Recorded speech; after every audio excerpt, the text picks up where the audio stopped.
Welcome to this session that is titled Introduction to Hibah and Hibah Amanah, brought to you by Bursa Malaysia and managed by our company LifeChamp.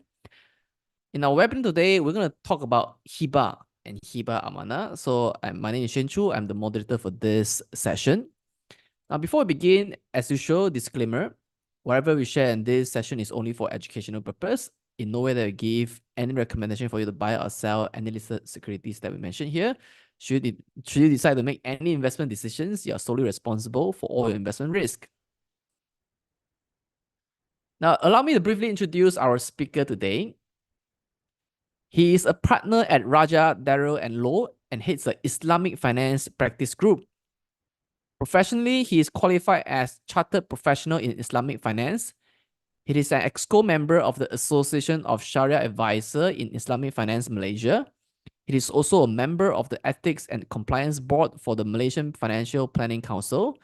Previously, he served as Honorary Secretary and a Grand Council member of the Chartered Institute of Islamic Finance. He currently sits on the Islamic Finance Committee of the Malaysian Bar Council as the co-chairperson.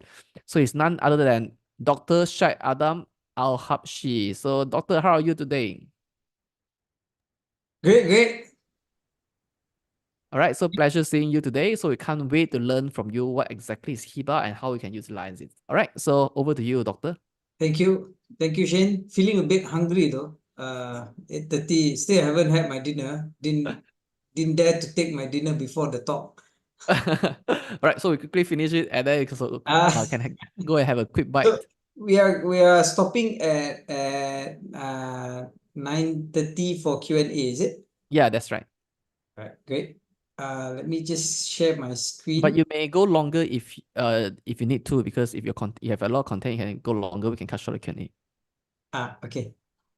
Am I sharing the right screen, Shane? Yes, perfect. Okay. Thank you again, Shane.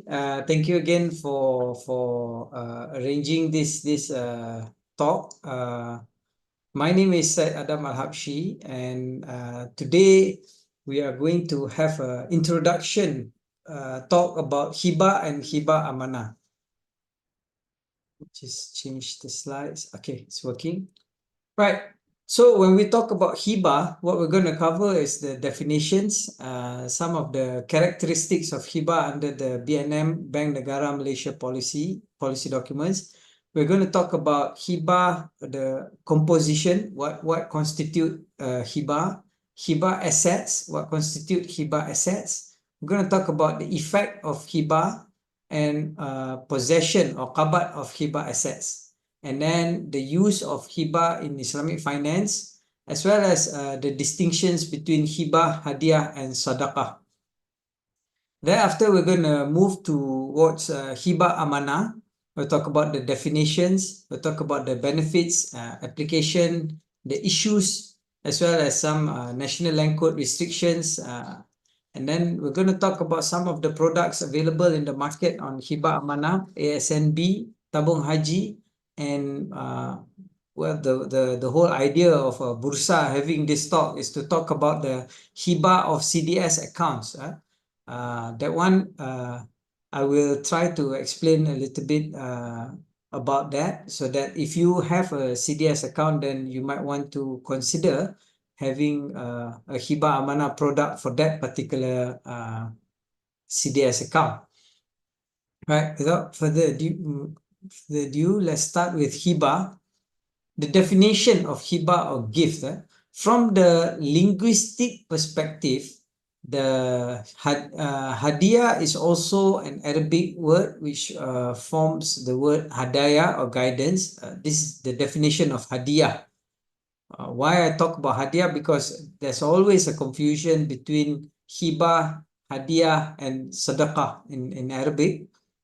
In Malay, we usually use the word Hadiyah. Hadiyah in the terms of gift, or in English, we call it gift, right? So Hadiyah is actually an Arabic word, comes from the word Hadaya, which means guidance. So from the Sharia perspective, when we say a person has guidance, then we say he has got the Hidayah, which comes from the word Hadaya, and you can derive it as a gift from Allah, from God. From the common law perspective, there are three types of gifts that are categorized as gifts.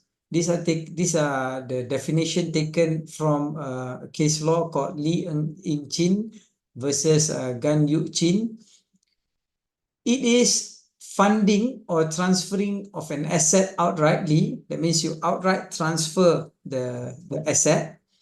It also constitute complete transfer of assets to the trustee as a trust for beneficiary. That means you gift, you settle or you become a settlor and you depart from the beneficial and the legal ownership of the asset to a trustee who then holds it in for the benefit of the beneficiary. So I always tell my team when we talk about ownership, there's always the idea of legal ownership and the beneficial ownership. We call it internally we will call it the LOBO, legal ownership and beneficial ownership.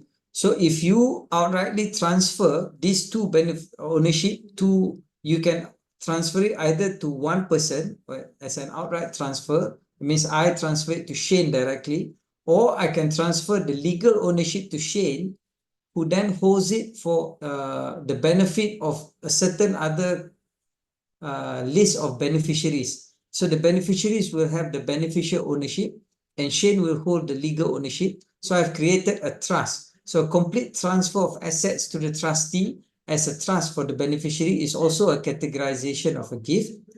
A complete transfer of asset by owner who declares himself to be a trustee to the beneficiary. So instead of I transferring it to Shane, I transfer it to myself as the trustee and I hold it for the benefit of Shane. So I become the law and Shane will get the bow, legal ownership and beneficial ownership. So in terms of hibah, is also an Arabic word, which the root word is wahaba, which means to give or gift, right? Kamus Dewan defines it as voluntarily giving of rights or assets to others with a good purpose. From the Sharia perspective, scholars have said that Hibah and Hadya are more or less the same because both are derived from the same hadith. Exchange hadiyah as it will increase love towards one another.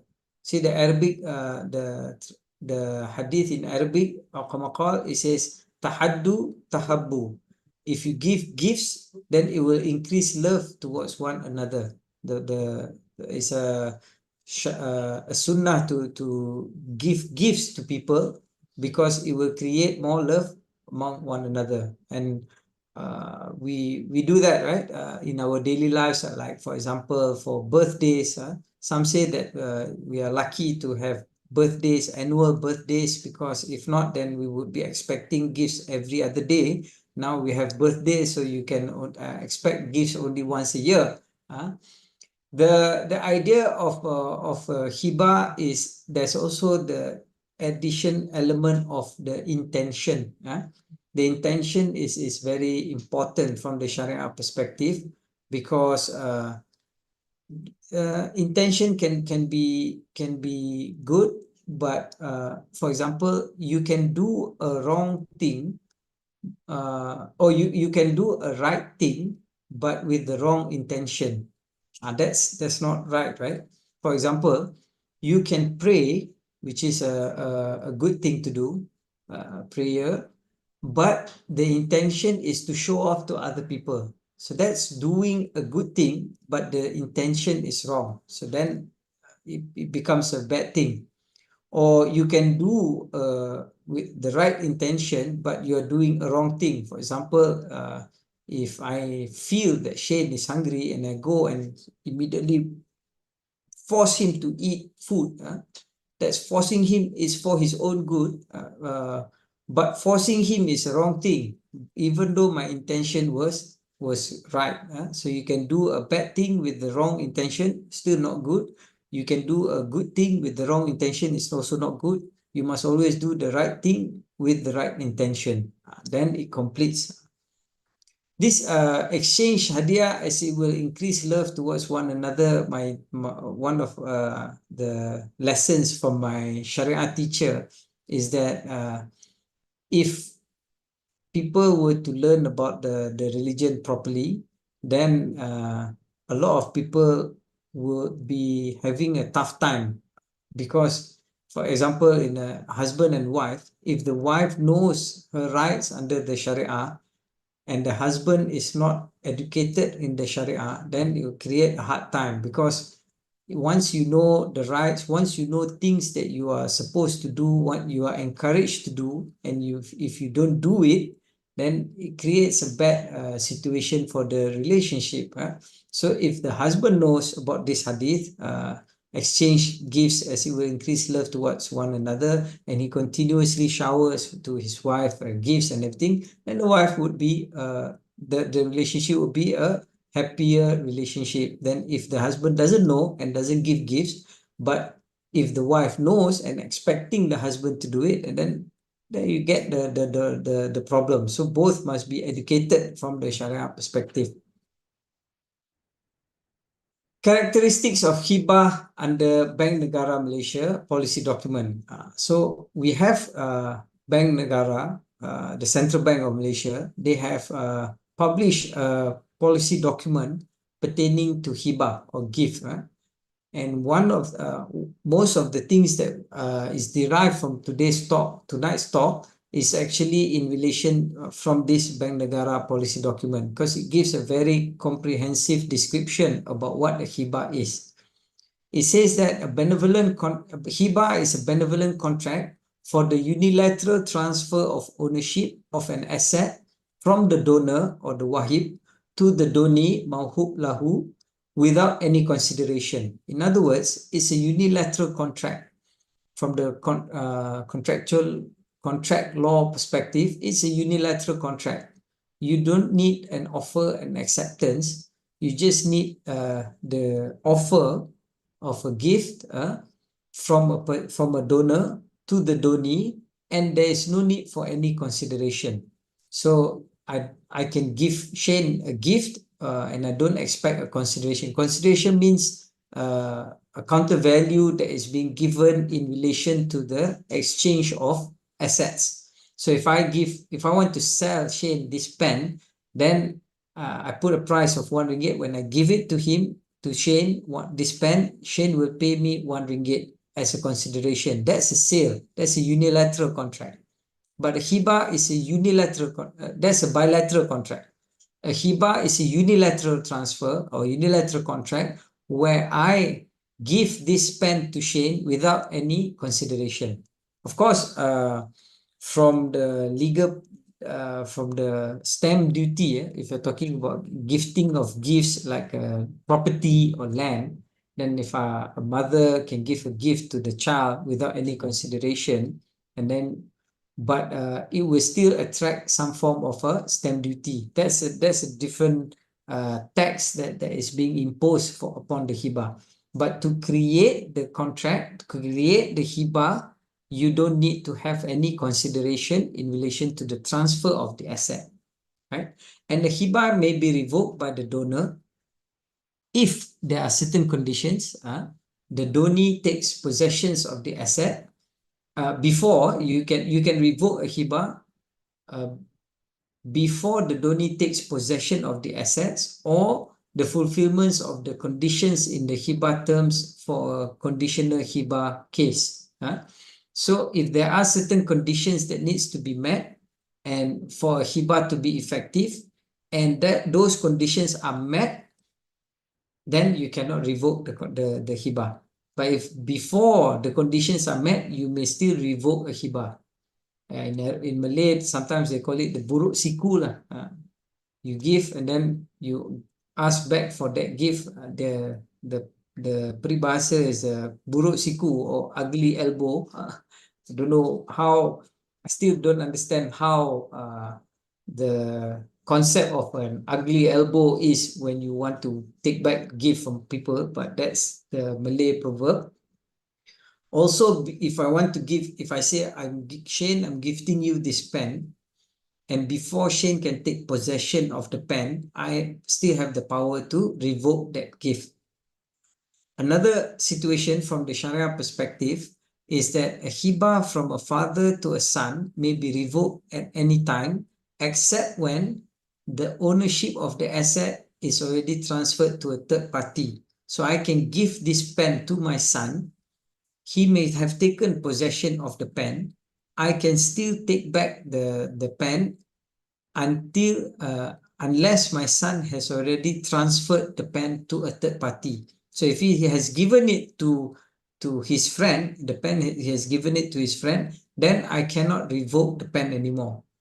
And then also assets that are charged or subject to claims by a third party. So for example, if I give my son my shares of certain in a company, and then my son has taken a charge over those shares in order for him to take financing, and that means that asset has been encumbered, has been charged to a third party, then I don't have the right to revoke back that asset or that gift from my son. It's interesting that when Bank Negara wants to come up with a policy document, normally the step is that they will have a exposure draft being given, and they will ask for feedbacks from the industry. So when the exposure draft for Hibah, I still remember, I think back in 2013 or something like that, when the exposure draft was out, there was it did mention in the exposure draft that hibah from a father to a son may be revoked at any time. So one of the feedbacks that the industry gave to Bank Negara was in relation to what happens if it was a gift from a parent company to a subsidiary company. Does that mean that the parent company may revoke the gift at any time because of the relationship between a holding company and a subsidiary company, father, son, parent, subsidiary? So Bank Negara actually responded to that feedback and said that for this particular requirement, it only applies to actual father and son, biological father and son, human father or human mother and a son, then only it's applicable. It's not applicable to legal entities such as companies, subsidiary to an holding company. This rule doesn't apply. This hibah rule only applies for actual father and son, or father and children, or mother to the children perspective. Right? What are the composition of a valid hibah? First, you must have the parties are the donor and the donee. Who are the donor and the donee? It can be natural person or it can be a legal entity. So it does, when Bank Negara said that the revocation between father and son is not applicable to a legal entity, that is only in relation to that revocation. It is not in relation to whether a legal entity can give a gift or not. So in order to give a gift, a natural person can do it, as well as legal entities can also enter into this unilateral gift contract. And the donor must have the legal capacity to perform a benevolent act, and the donee does not need to have legal capacity. So for example, I can give a gift to my son who has not yet reached the age of majority, still a minor. I can still give him a gift. If there's no parent, if they don't have legal capacity, then parents or legal guardian may represent the donee. And then there must be an offer or an ijab, the offer must be there. However, the acceptance or the qabul is not a composition, as the hibah is a unilateral contract. So you can have for example, a gift to you can have an offer to give, but the donee doesn't need to expressly accept the gift, right? However, there are differences of opinion in the application of hibah within the Sharia court. As you can, there are some cases like Awang bin Abdul Rahman versus Shamsuddin bin Awang. The qabul is actually considered by the Sharia court as an important element. However, one may also argue that qabul or acceptance can be seen from the act of by the conduct of accepting of the asset by the donee. You don't need to actually expressly mention the acceptance. The action of taking possession can be considered as the acceptance from the donee. See a question there. One example of hibah from father to son. Is it applicable generally from any parent, dad, mom to any child? Yes. The answer is yes. It's applicable to any parent, dad or mom to any child or son. So that there's some legal the Sharia differences of opinion, but the majority view is that when the hadith is from parent to a son, it also includes from the mother to the child as well, and also includes to the daughters as well. Now, Hibah assets is also important. We'll discuss Hibah assets in the next slides. What constitute a Hibah asset? Hibah asset can be tangible or intangible assets such as intellectual property, goodwill or service. This kind of I think now in the YouTube there's a lot of quiz in relation to what is your love language, and some of it say that act of service is a type of a love language, right? So you can provide services as a gift to someone else, like a lawyer who does a case for pro bono, for free, to his client. Then that is actually a kind of a gift, but the gift comes from the form of his services. Or goodwill or intellectual property, you can give your copyright or your trademark to someone as a gift. So it doesn't matter that the asset doesn't need to be a tangible asset, like a pen is a tangible asset, can also be intangible asset. It can be transferable or non-transferable assets. It can be shares or undivided interest. For example, in the land, you have you own you hold the whole land. You can give a portion of that land as a gift to someone. Then later on, you can the land office will then do the division of that interest. So it can be from shares or undivided interest. It can be either transferable or non-transferable assets. Any form of asset that, most importantly, number one, from the Sharia perspective, it must be recognized as a valuable, identifiable, and deliverable asset. And it must already be in existence and owned by the donor. So I cannot give something which I don't own yet or not in existence yet. So if I haven't bought a car, I don't own a car, I intend to buy a car and then I want to give it to my wife, then that cannot be a valid hibah. I must own the car first and then only I can gift it to someone. The asset must be in existence. It cannot be assets which we have not, a car which has not been built yet. Cannot.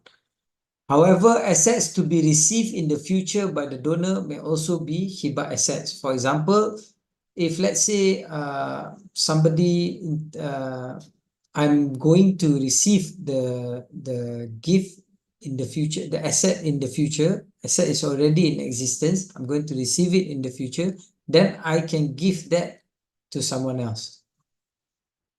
If the asset is still under loan tenure, can it be hibah? So if we look back at the previous slides, you will see that you must, I think in the next slides, or did I mention it earlier?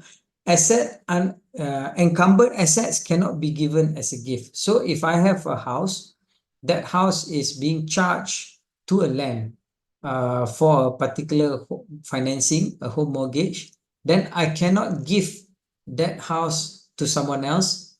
I need the consent of the third party who has a charge over the land. You need the consent.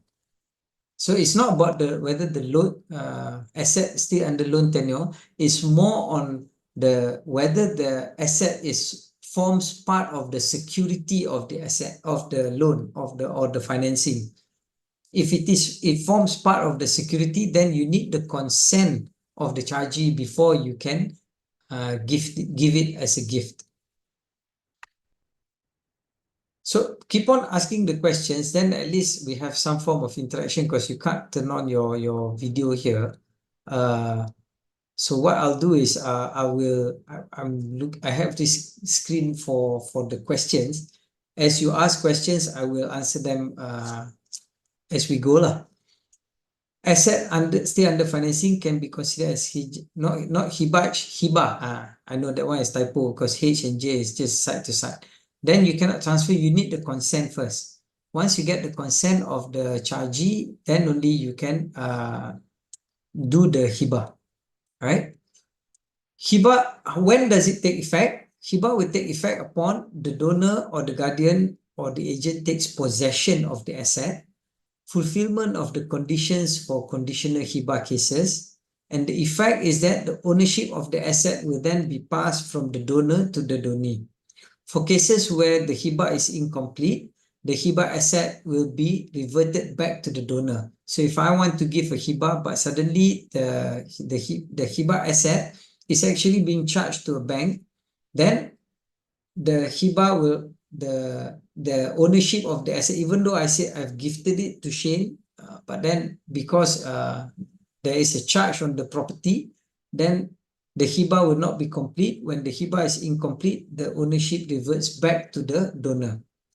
A conditional Hibah must be based on conditions that is acceptable to Sharia. So I cannot impose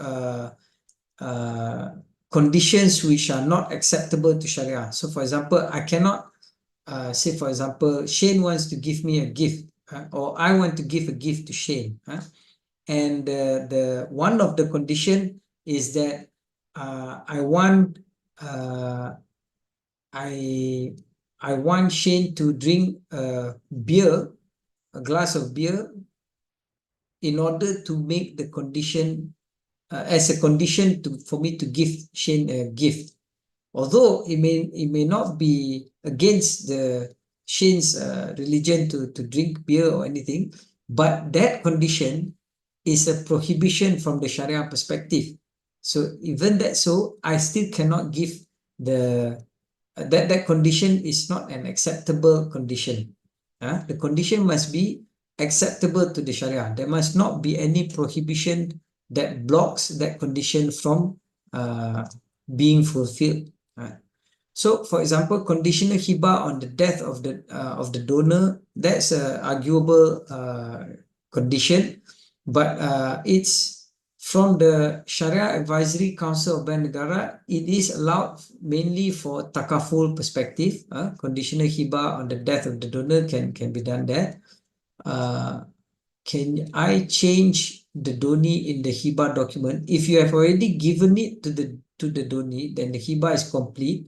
Then you cannot change the donee until the donee accepts the gift.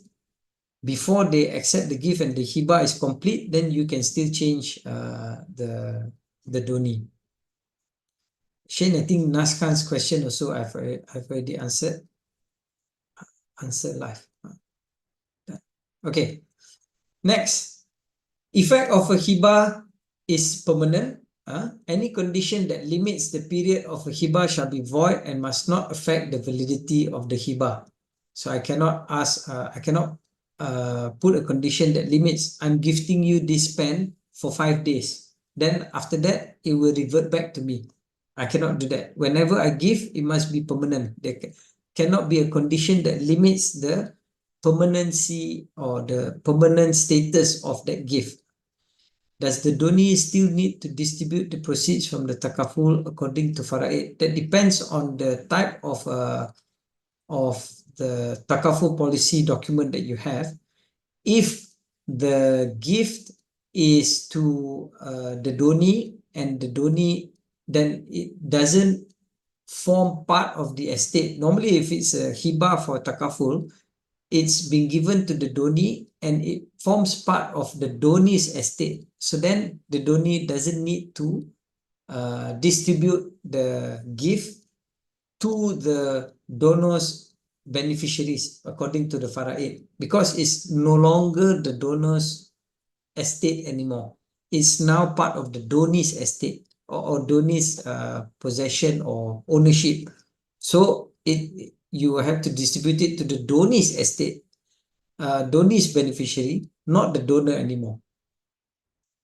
Okay, good questions. Keep it coming. Possession is a very important criteria in a hibah actually. In most cases of a Sharia court, they will always check and see whether you have possession or not. Possession in Arabic is called qabad of the hibah. It shall take place when the donor releases ownership of the asset, release of the ownership through any mechanism permitted by Sharia, including customary business practices, and the donee has access to the assets or the authority to the asset and assumes risk over the asset as the owner.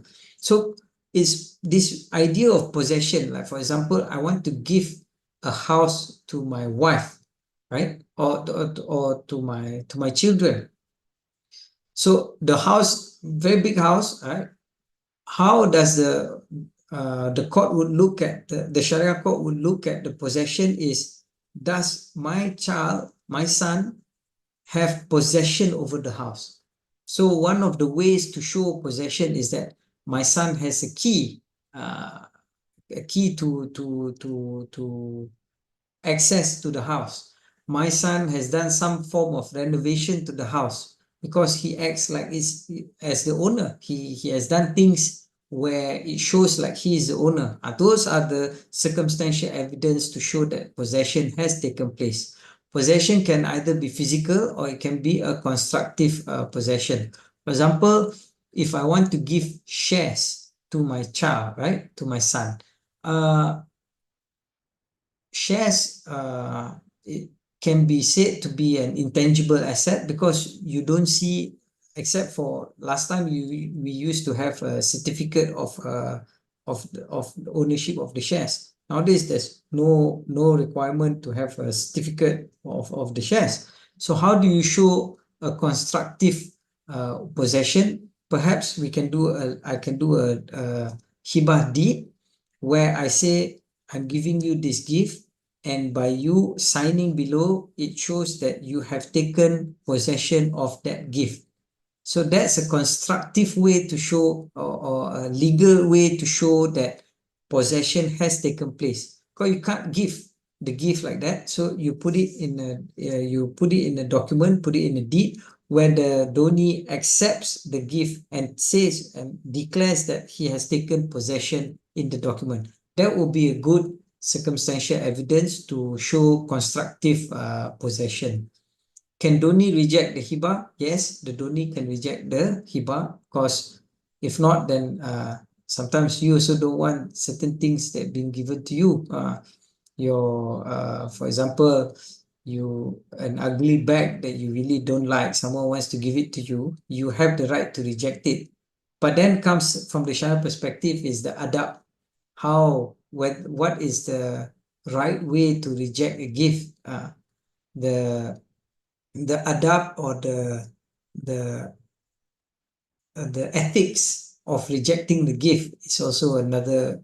That's a different discussion altogether. Perhaps you should accept the gift and then you can give it to someone else if you don't need it, because it's always encouraged to receive the gift because you want to honor the donor for giving you the gift. You don't want to hurt his feelings. I want to give Shane this pen. He says, forget it lah, that cheap pen he wants to give me. Then you want to reject it up front. Then that's not a legal aspect anymore. It's more of the akhlaq. It's more of the characteristic ethics of living together. For example, in a society, you don't outrightly reject the gift. You may accept it. Then if you have no need or no use for it, then you can give it as a gift to someone else, or you can dispose it not in front of the donor, so that you jaga hati, you take care of the person's feelings. So that's a different aspect from a legal perspective, whether you have the right or you don't have the right. Yes, you have the right to reject a gift. Good question, that one. Because sometimes you do get certain ugly gifts as well. Maybe ugly in your eyes, or someone who wants to dispose his assets, but it's a very used asset. You also don't want to use it, like someone wants to give you a second-hand shoes. You say, I'm not going to be using it. Then you can nicely say, perhaps someone else would have better use of the shoes. Or if you feel that that the donor really wants to have that feeling of, I have gifted something to you, then you can take it and later on dispose it by giving it to someone else, or you can sell it, or you can do whatever you want with the gift. The use of hibah in Islamic finance. So we have a lot of products in Islamic finance that uses the concept of hibah.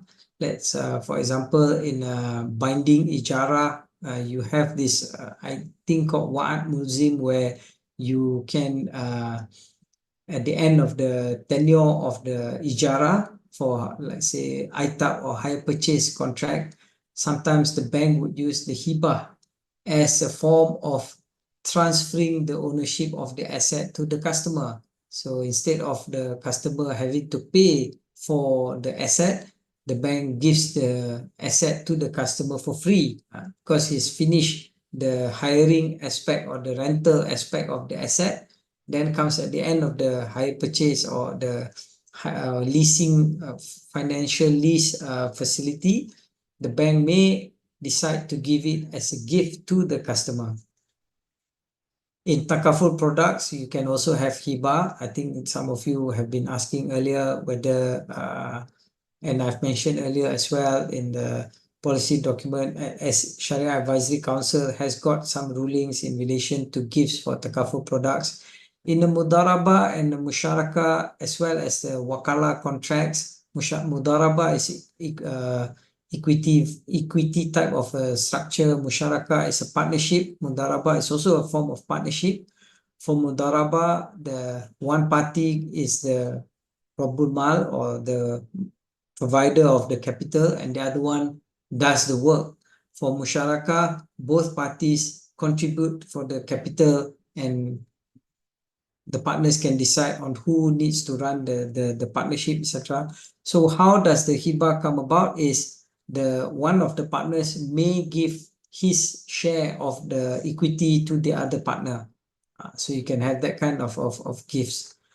Another example, which is not on the slide, is in relation to deposit accounts, right? So for example, you have a Islamic deposit account with a particular bank where the Sharia structure is based on qard or loan, where you loan the money, your money, to the bank, and the bank uses the money to do their business, etc. So normally in a conventional deposit account, when you put money in the bank, you expect to get interest in relation to that money. So it's always for deposit products to the bank, that is considered as a liability because the bank has to pay back. It's a loan with interest for conventional banks. For Islamic banks, we use different type of contracts. One of the contract that we use is a qard or loan, but in the loan, you can always see the concept of a loan agreement is that the creditor or the creditor cannot impose onto the debtor to pay extra or more than what the loan sum is. In the loan agreement, if I give 100 ringgit to Shane, then Shane needs to pay me back 100 ringgit. As a creditor, the one who is giving the loan, I cannot impose on Shane to pay me back 101 ringgit, because that's interest, that's riba in Sharia, prohibited. However, Shane can voluntarily, without any influence or undue influence or force or contractual obligation imposed by the debtor, by the creditor, Shane can voluntarily want to pay more than what he has taken from me. So if Shane wants to give me 101 ringgit voluntarily, that 1 ringgit is halal. But if I impose that 1 ringgit to Shane, then it becomes haram, right? So I still remember when I tried to explain to my, I think it was when my daughter I think was still very young. I think either primary school or before primary school. She wanted to she was asking because she was seeing all these words of riba, riba, riba in the house from the books that as I was doing my research when I was doing research on Islamic finance. So she asked me, Daddy, what is riba? So I had to explain to her. I said, if I give you 1 ringgit, then you have to give me back 1 ringgit. If I loan to you 1 ringgit, you have to pay me back 1 ringgit. If I impose any additional sum from that 1 ringgit, let's say if I impose 20 cents extra from that 1 ringgit when you want to pay it back to me, that is riba. But if you want to pay me 1 ringgit and 20 cents out of your own free will, then that's not riba. That is acceptable. So the riba element in the loan comes when it's forced by the creditor. So I thought I made it quite clear to my child, my daughter. Then I asked her, so what do you understand about riba? What is riba? And she answered with full confidence, riba is 20 cents. So then I left it there lah. So maybe to her the value is very important, but actually value is not important lah. Whatever the amount, as long as it's more than the loan sum, that is considered as riba. So for a deposit contract which uses the concept of loan, then how is the depositor going to make money if all banks are not going to give anything extra? No way would I want to put my money as a deposit to a particular bank. I'd rather put at another Islamic bank that uses a different contract where I know that I will be given some form of profit out of the money that I put in as a deposit. So Islamic, what happens is that Hibah is then allowed in order for the bank to give a gift to me as a depositor. So the bank will then give a Hibah to me, something more than what I have deposited into the account as a gift. And this contract is valid because I, as a creditor, the depositor in this case is the creditor, because I'm loaning the money to the bank. I didn't impose that rule. If the bank didn't give me Hibah, I can always take my money and put it in a different account, different bank. But I'm putting it there and I'm relying on the bank's discretionary right whether they want to give me Hibah or not. Normally, the bank would always give the Hibah because they need to maintain confidence level with the depositors that you put it with us. I know we use a card contract, but we are good people. We will always give you Hibah, and our rate of Hibah is usually around this need. But we don't promise you because the bank cannot promise you that they will give the Hibah, because the moment they promise to give, then you have the right to request for the Hibah. Then it becomes haram. It becomes a riba. But if it's just a discretionary right, that discretionary obligation, not obligation also, discretionary of discretion of the bank to give the Hibah, then is considered as a Sharia compliant Hibah. Right, distinction between Hibah, Hadya and Sadaqah. In the context of its position in terms of Hadya, Sadaqah, the term Hibah is used in general terms, which includes the meaning of Hadya and Sadaqah.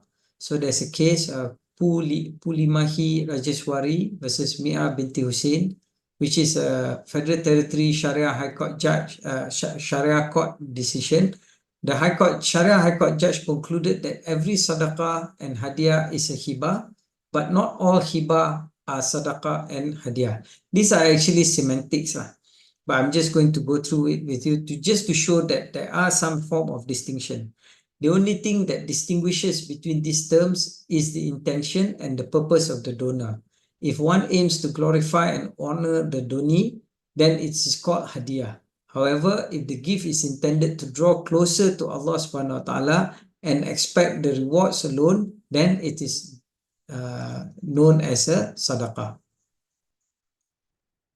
So in Harun bin Musa versus Manda binti Mamat, in this case, the judge from Terengganu Sharia High Court, in his judgment, he described the distinction very clearly, the distinctions between hibah, hadiah, and sadaqah. So the distinctions are as follows. Giving to a person for the sake of honoring him with ijab and qabul, offer and acceptance, it can be either a hadiah or a hibah. Giving to a person neither for the sake of reward nor for honoring him with ijab and qabul is only a hibah. Giving to a person in need without ijab and qabul is sadaqah. So if you see a beggar or anything, you give some money to him without, he is a person in need, but you give it without saying ini hadiah, ini sedekah saya, and then the fellow say saya terima sedekah ini.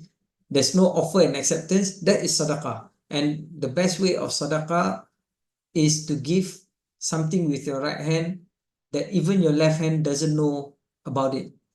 That's sadaqah. Giving to a person in need with ijab and qabul, that means I'm giving it to you. You are a person in need, I'm giving this to you, and then there is offer and acceptance, then it is sadaqah and hibah. Giving to a person for the sake of honoring him without ijab and qabul is hadiah. So if you give a gift without the offer and acceptance, then it is just a hadiah. With offer and acceptance, it is hadiah and hibah. So hibah is always associated with ijab and qabul, or the offer and the acceptance. The sadaqah element is more in relation to when you want to do it something for the from Muslim perspective with the idea of reward from God. Of course, all hibah, hadiah, and sadaqah is a good act, it's a good deed, and you will get reward.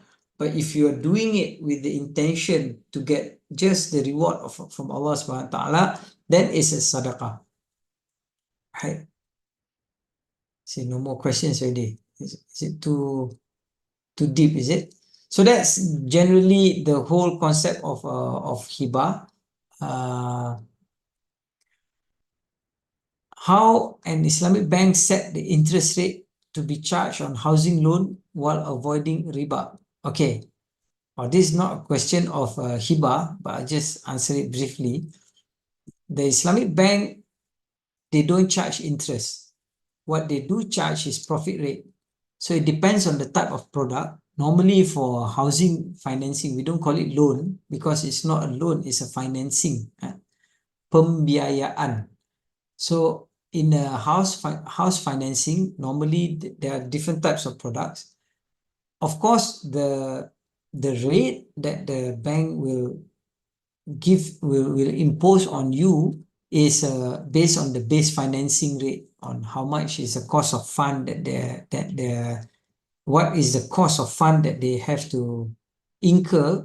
Then they want to make some profit out of it. So let's say they take the depositor's account.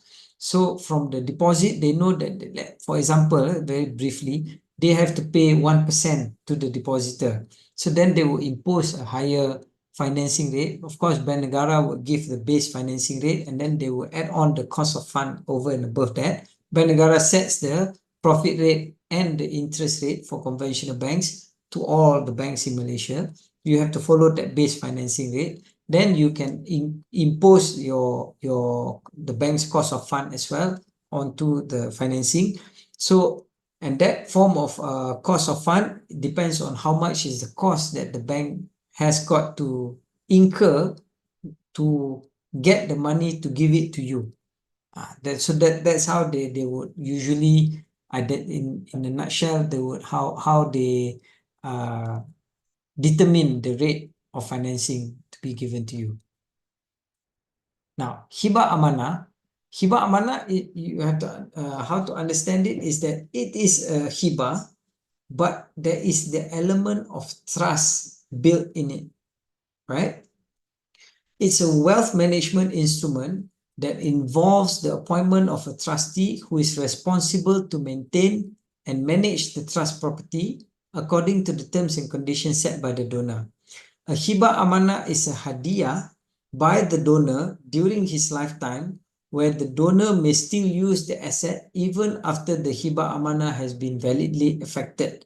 So for example, I do a Hibah Amanah for a particular asset for a beneficiary, for a donee, but the structure is that there is the element of trust in it, where even after I've given the gift is a valid gift, but I still have the right to use the asset for as long as I live. So there's the trust element that is being embedded into the hibah. Hibah Amanah cannot be revoked unless a revocation clause provided at the time of the time the Hibah Amanah is made. Why? Because it has the number one, Hibah of course cannot be revoked, right? Unless the conditions that I mentioned earlier at the beginning of the presentation. But because it has the element of trust in it, right? It's the same concept like a living trust under the common law. So therefore, you can have a Hibah Amanah and you can provide a clause to revoke the Hibah. So when you revoke the trust, then the Hibah disintegrates and the ownership will go back to the original donor. So Hibah Amanah property will return or swing back to the donor if the donee dies before the donor. So what happens in some of the Hibah Amanah product is that, for example, there's a difference between a conditional gift and a gift with condition. A conditional gift is that I need to fulfill certain conditions before the gift is effected. A gift with condition is that the gift is already effective, but there are other conditions that needs to be met. So Hibah Amanah, there is a condition for some Hibah Amanah product. For example, I give my house to my daughter, right? But I put a condition, the Hibah is effective, my daughter now owns the house. But there is a condition. The condition is that if my daughter dies before me, the house swings back to me. If I die before my daughter, then the Hibah is already effective, my daughter is the owner of the house. So that's the general understanding of what a Hibah Amanah is. When we say Hibah Amanah in the market, is a situation where upon the death of the donee, if the donee dies before the donor, the asset swings back to the donor. From the conventional perspective, this kind of gift is okay, no problem. But from the Sharia perspective, there is Sharia issues there. So for example, there are various differences of opinion between scholars on the validity of this condition of swing back factor, because they argue that, as I will explain later, the benefits of a Hibah Amanah is a good wealth management instrument. It will avoid the use of inheritance law, hukum pusaka or the fara'id against the Hibah Amanah asset, because the asset has already been hibah. The donor still holds the right and benefits of the Hibah Amanah asset during his lifetime. This reduces the risk of losing the assets during life. It speeds up the process of estate distribution because it no longer falls under the category of the estate of the deceased. It's already out of the estate of the deceased. It allows the donor to choose the donee and beneficiaries of his estate before his death. So instead of relying on the hukum pusaka or the fara'id laws or inheritance laws, then by doing a Hibah Amanah, you sort of like trump the faraid because you are now choosing your beneficiaries. So that choosing who wants to be given with your asset during your lifetime is all entirely up to you. You can give any gift that you want to anyone that you want. So when you, with the Hibah Amanah, once you've given it to someone, then that's their gift. That belongs to that person, and so it doesn't form part of the donor's estate. So when you die, it's easier to, it speeds up the estate distribution because that asset is no longer part of the estate distribution. What happened to Hibah asset if donor and donee die before Hibah asset transferred to the donee? Well, certainly, oh, that's a, how do you answer this question? So there is a Hibah, donor and the donor has given a gift to the donee, and then both of them died before the Hibah is being transferred to the donee. That means before the asset is transferred to the donee, both of them died. If the donee dies before taking possession, then the Hibah is incomplete, so it will go back to the donor's estate. It doesn't matter if the donor has already passed away, then it will still fall under the estate of the donor because the gift is not completed. It's a good trick question, that one. Hidayu. Took me a while to capture the context of that question.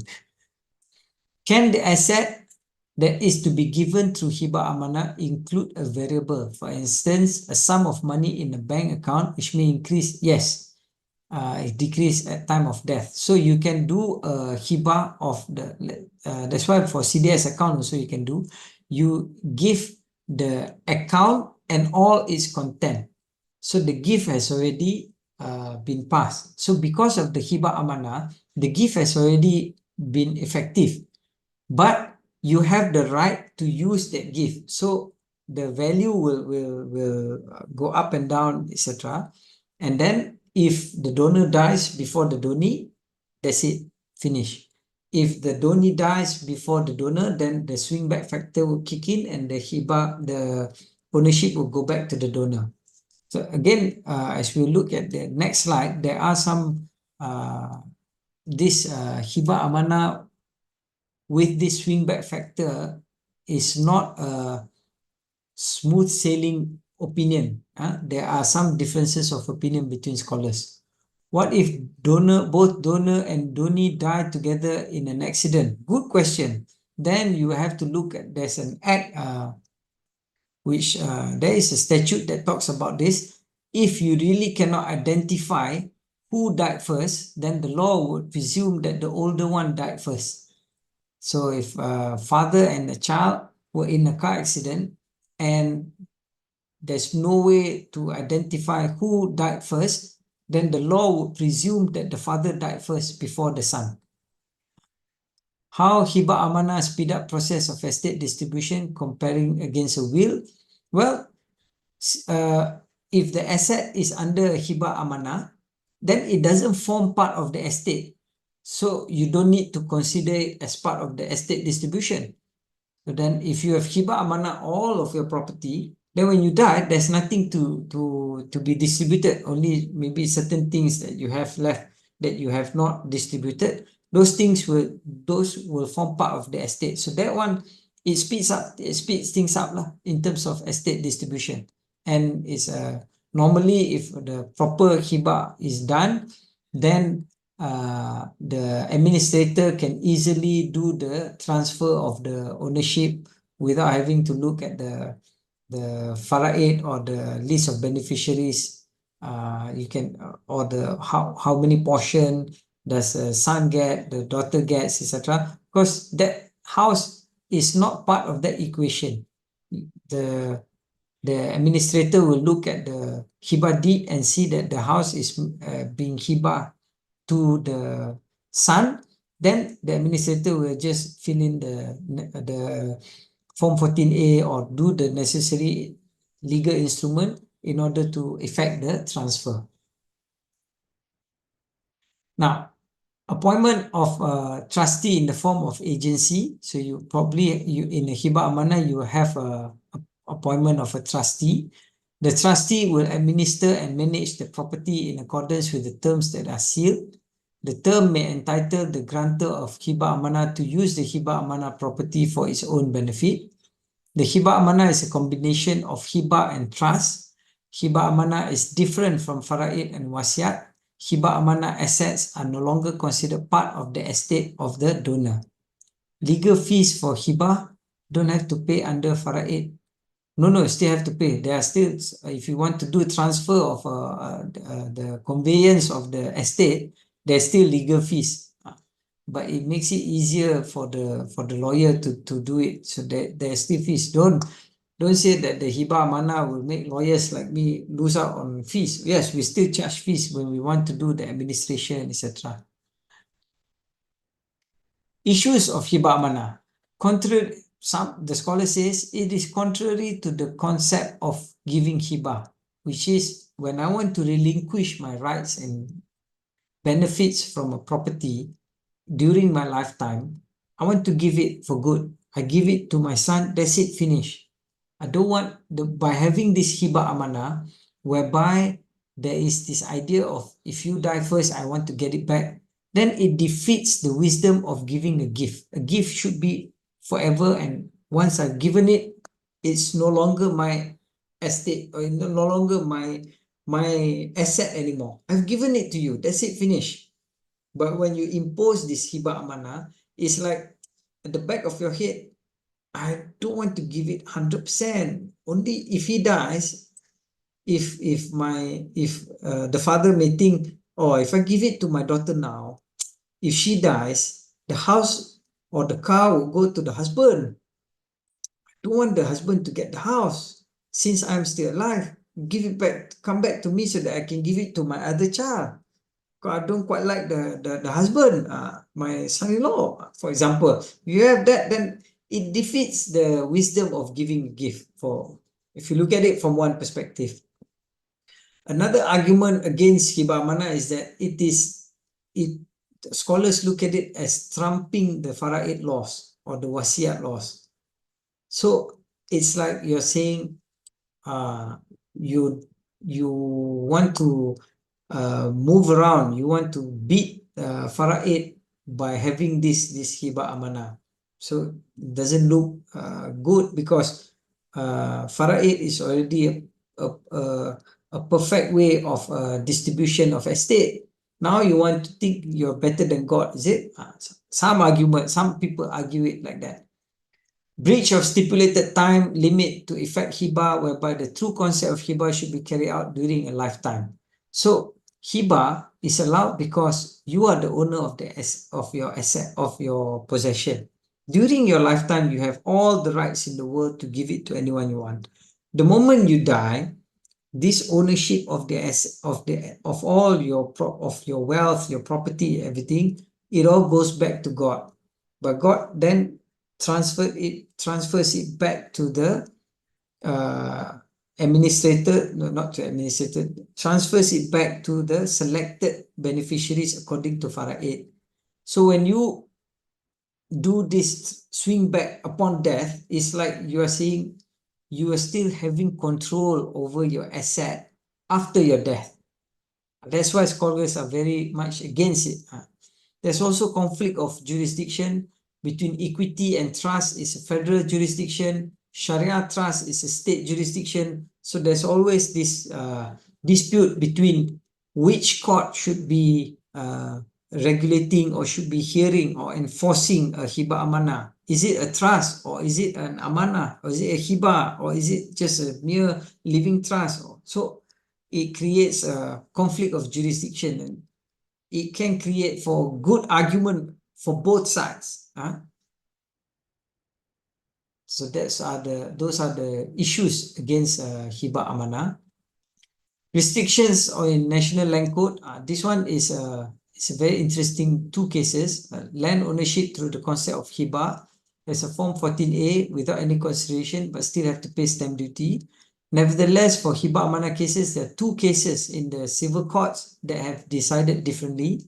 In Salma binti Omar 2012 case, the concept of joint tenancy was rejected by Justice Zakaria Sam. He said that it's contrary to Islamic teachings because ownership rights cannot be restricted only during life. There is an element of gharar in joint tenancy. The doctrine of right of survivorship could not be applied to Muslim inhabitants in the Strait Settlement where their personal law did not allow for creation of ownership limited in time. But then in another case, in Peter Chong, Salma's case was distinguished because it was not an inter vivos gift case like Peter Chong. Peter Chong was about joint tenancy, and the court decided the concept of Hibah Rukbah, which is similar to joint tenancy, and Hibah Rukbah does not contravene Sharia law. So there's no element of gharar in Hibah Rukbah. So these are two civil law cases that tried to hear a Hibah matter. When Hibah is also a personal law or personal matter, it should go, one may argue that it should be heard in a Sharia court. So why does it appear in both courts? Because of the conflict of jurisdiction that I mentioned earlier. So some say that in earlier, the pros about Hibah Amanah is that it may make it easier for estate distribution. I know there was a question earlier. I didn't want to say it then. But the counter argument is that because it may lie in either one of the courts, people may argue that it's civil court, it's Sharia court, etc. So it may adversely affect the estate distribution and make it even worse. I'm not here to as a proponent of Hibah Amanah or supporter or anti Hibah Amanah. I'm here to share with you what are the introduction of this concept of Hibah and Hibah Amanah, and I'm here to show you that there are pros and there are cons on Hibah Amanah. ASNB has got a Hibah Amanah. They have done it. So you can do your Hibah Amanah of your money or your equity or your units of the trust fund in the ASNB. You have to pay a certain amount to appoint ASNB as the trustee of your account. Then upon your death, ASNB as a trustee will then distribute the money, the units that you have. It's not money, it's not a deposit account, it's a unit trust account. But it's pegged to 1:1. 1 unit is 1 ringgit, so it's easy to calculate. So upon the death of the donor, the donee will immediately get the units in the trust, in the ASNB account. Interestingly, after the Hibah, there is a clause. I think there is a waiver of, not waiver of rights. There is the donee gives the donor the right to continue to use the sorry.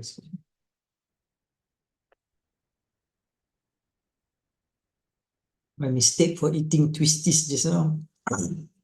It's catching my throat.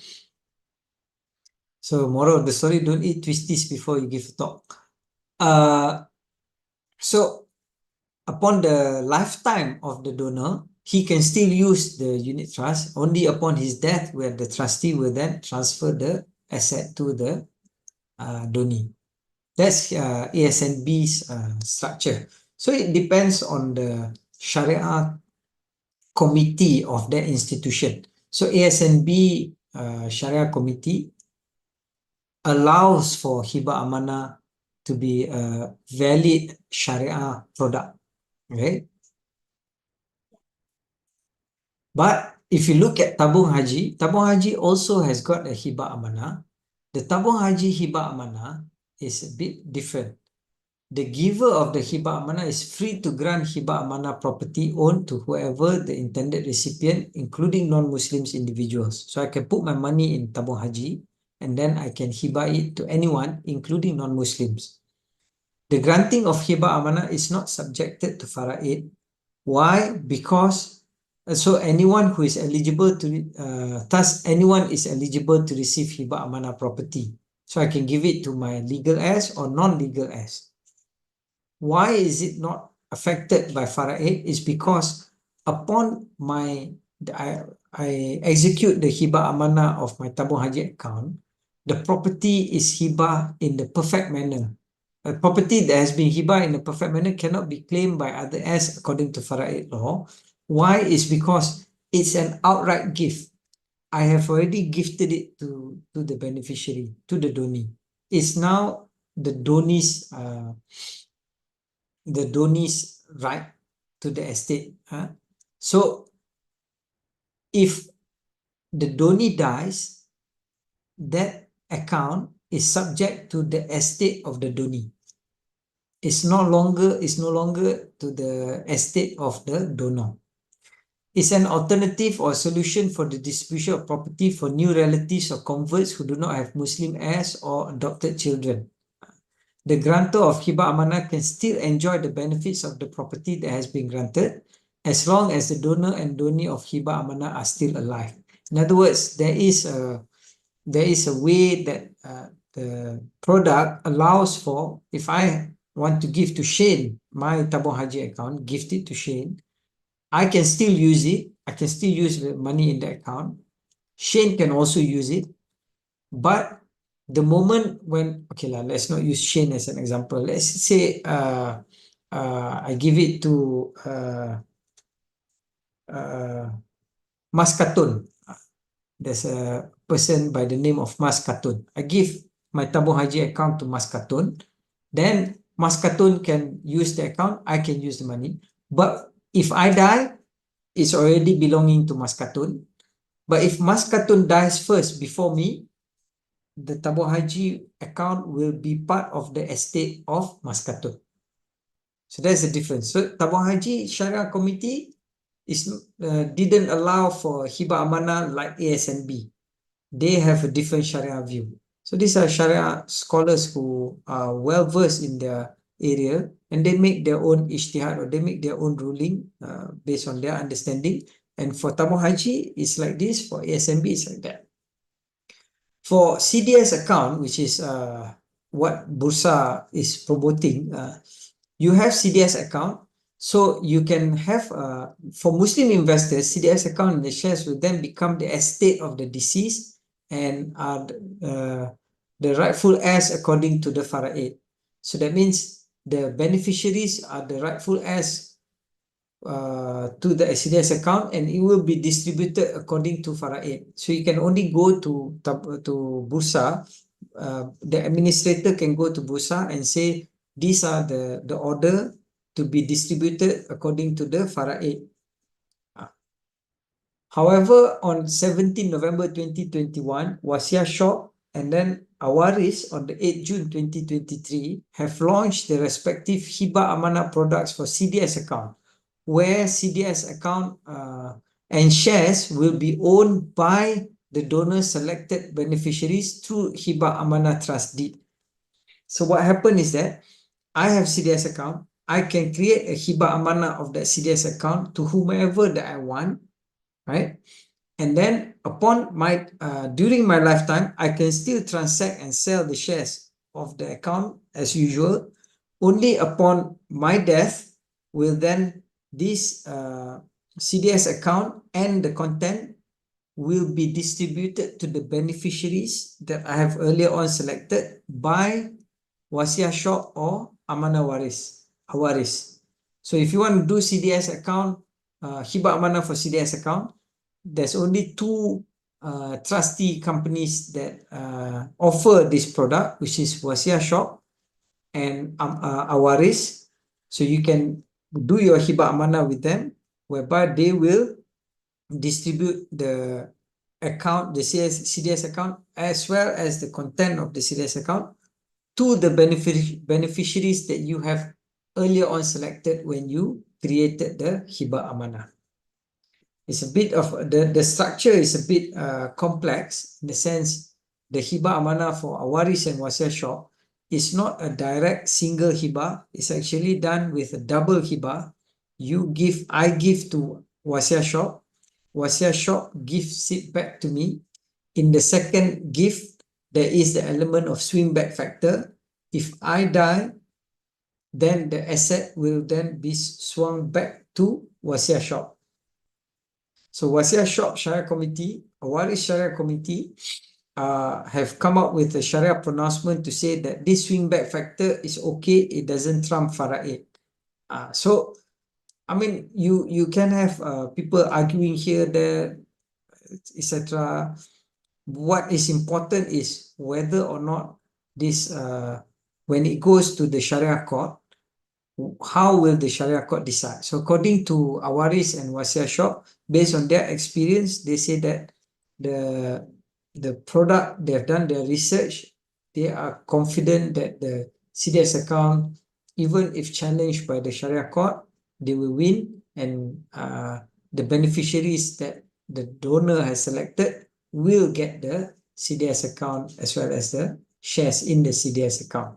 So for example, you can also have a situation where you want to give it to someone who is not a legal heir. For example, if I have a stepdaughter, anak angkat, who is not my kin, not my blood, not from not my actual daughter, it's a stepdaughter that I have taken from a baby, I've raised her, she grows up, etc. So she, because it's a stepdaughter, she won't get any part of my estate. So I can do a Hibah Amanah, especially if I have a CDS account and the content, I can do a Hibah Amanah to ensure that she will get something from my property upon my death.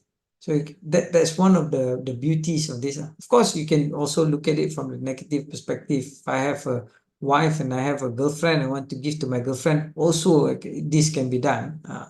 But of course, I'm telling you all angles, so that you are well informed and considered. But the noble idea is for, like, say, for example, your stepdaughter, or if you are a revert, you've entered into Islam, and your sisters or your brothers are still non-Muslim, then they cannot inherit from you because they are not part of the Fara'id system, because they are non-Muslims. Of course, you can do a will, 1/3 of your estate can be given to them. But also you can also arrange beforehand so that your CDS account and the content can be given to them, because you want them to be a beneficiary of your property. But this is not a beneficiary of your estate, because you have already given you have departed with the estate during your lifetime. But with the structure that Wasiah Shop and Amanah Awaris have, is a situation where you can still continue to use that do trading of the shares during your lifetime, and upon your death, then your non-Muslim brother or non-Muslim sister, or your stepdaughter, or your friends who are totally out of your family or Fara'id system, or your girlfriend, you can also do that and give it to them lah. So that's the Hibah CDS account for Muslims only. Non-Muslim can to make a will. Well, yes, and yes. So Hibah CDS account would only be for Muslim. Non-Muslims is easy because you don't have the restriction of Fara'id. You don't have okay, let me rephrase that. Non-Muslim are not bound by the Fara'id laws. So when you're not bound by the Fara'id laws, it means you can draft a will that says, for this property goes to here, this property goes to here, this property goes to here. Only the balance remaining, then it will be divided according to the Distribution Act. So if the will is valid, etc. Right? So you don't have to use the faraid is not applicable to you. So you can just do a will. It's easy. In that sense, it's you follow the laws of the will, the inheritance according to non-Muslims. So you can do a will. That can be done. For Muslims, there is this element of faraid. Some people would like to make sure that they manage their wealth properly, so they want to do things during lifetime to ensure certain people will get certain properties. Good question. Okay, Q&A session 9:50. Oh, I've Alright. exceeded the because the questions keep coming. So Yeah, I see that kept you have on. been addressing the questions along your presentations. And as a non-Muslim myself, I've learned a great deal about Hibah today. And I think by the end of your presentation, I received so much gift from you today, Doctor. I was quoted so many times. All right. So if you have any question to ask our speaker today, please write your questions in the Q&A box. All right. Now, Doctor, just now you mentioned about Wasia Shop and also Amanah Waris. So do you mean that they open a CDS account with a stockbroker first, then they bring their direct CDS account details to find these two issuers to package it as a Hibah Amanah? So what happens is you must have an existing CDS account, and then once you have the CDS account, regardless if you have existing shares or not, doesn't matter. You can go to these two service provider, these two trustees, and you can check lah with them. I mean, I think more trustees are coming up with this CDS account Hibah Amanah, and the more that there is in the market, then the pricing will be more competitive. Then you can, if you select Wasia Shop, then you will follow the rules that they have prepared. You do the transaction, and then when it comes to once the Hibah Amanah is completed, what happens is that then you can continue to trade with your CDS account. Then let's say if by the time when I'm about to die, I have more than 5 million worth of shares in my CDS account. So those shares are the one that is going to be distributed to the beneficiaries. Even though I started the Hibah with a CDS account with no shares inside. Because what you Hibah is the account and the contents of the shares. I see. Does it have to be a direct trading account, a direct CDS account, or it can be a nominee account? I think it's meant for direct CDS account. Direct CDS account. All right. You have to probably check with Wasia Shop and Awaris. All right. I The think next nominee question. also can. I think nominee also can. Okay. So better check with the issuer Yeah, check with for them. accuracy. Right.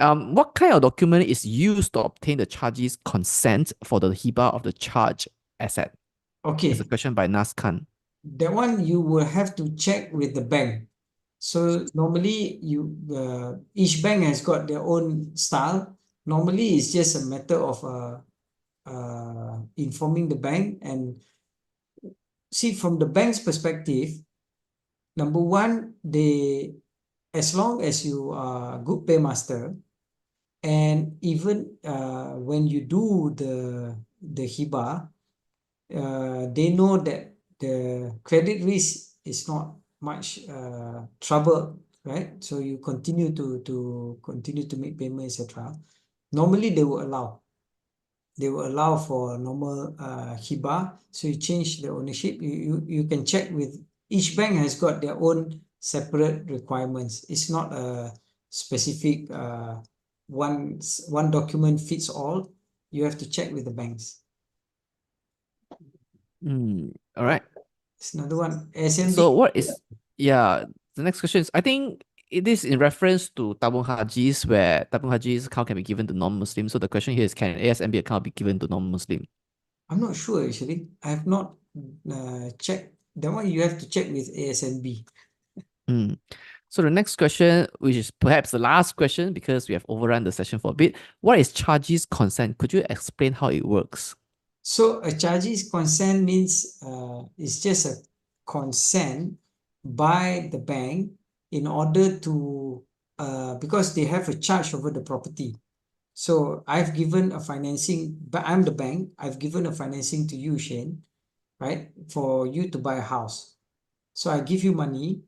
Let's say 150,000. You need 150,000, then you have to pay me back a certain sum with profit, etc. Sharia compliant transaction.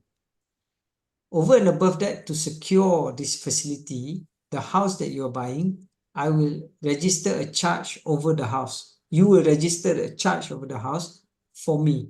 That means I will become the chargee. I get a charge over the house. Meaning, if you fail to pay the house, fail to pay the financing, then I can enforce the charge. I can go to the court and foreclose the house, sell the house, get the money, settle off the debt that you have with me, right? Because I have that power over the house, the encumbrance over the house, you cannot simply give the house or hibah the house to anyone. Because I have a priority over the house. I have an interest in the house. That's why you need my consent when you want to give it to someone else. And I will evaluate your request based on circumstances, specific circumstances. One of the things that I will check is that are you a good paymaster? So you want to give the house to your daughter, but you are a good paymaster. You can give me a different charge over a different property. Then I may allow you to give it to your daughter because you're doing wealth management, etc.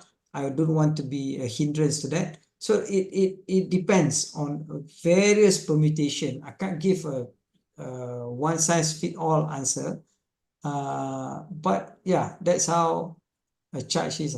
I'm just checking the Hibah Amanah on ASNB.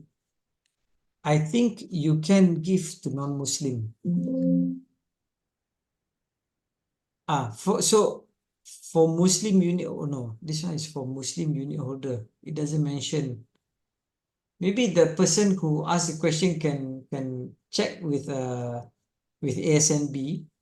But if you ask me from the theoretical perspective, there shouldn't be any issues lah. That if you want to give it to cuma they might want to request you to do a trust instead of a Hibah Amanah if it's for non-Muslims.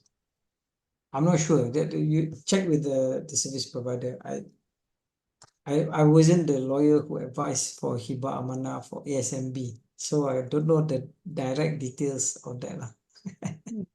Yeah, I understand that, Doctor. So thank you so much for clarification. So that's all the time we have with Dr. Syed Adan on this session introduction of Hibah and Hibah Amanah. And I did see many comments who say that this is a very informative session, excellent session. So thank you so much, Doctor, for spending your time with us today. Thank you for taking the time to listen and not fall asleep. I apologize if the presentation is not as clear as possible. I tried to do my best, but because Shane put the timing at 8:30, so I'm hungry. So maybe that is the reason why my presentation is not that clear. So I apologize for that. And thank you. Yeah, apologies, Doctor, for making you to skip your dinner. Well, Right. just kidding. So thank you everybody for staying tuned until the end of this session. So hope to see you guys again.